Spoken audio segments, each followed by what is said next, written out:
Hi everyone, I'm Barbara and I am a time tunneler. So today's writing challenge is going to be inspired by this, a little branch of a fir tree. Now we know this kind of tree now as a Christmas tree, don't we? How did that start, I wonder, that whole tradition? Well, Queen Victoria in Victorian times married a man called Prince Albert, who came from Germany. This is in the 1800s, and he moved over here and he brought this custom from his homeland over to Britain. And people, the length and breadth of the country, took to this very enthusiastically. And I've written about this in my book Punch, which is a Victorian story about a boy on the run. And he talks about the first time that he ever saw a Christmas tree. Through the window, I spot flickering candles in fir trees.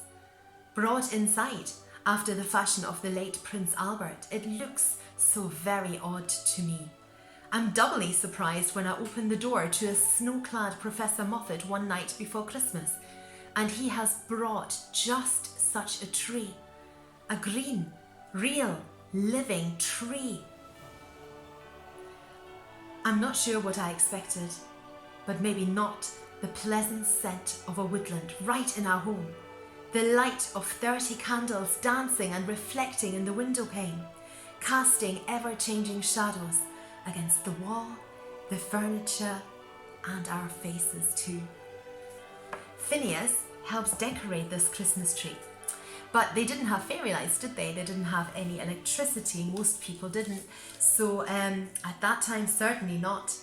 So they used these little clips, looks a little bit like a peg, a washing peg, and they would plug it on like this, and then they would take a candle and place it in there, and that would hold it upright.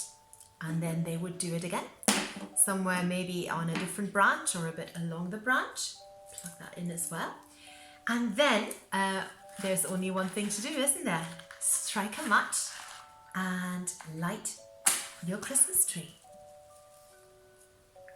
So, let's see, magical.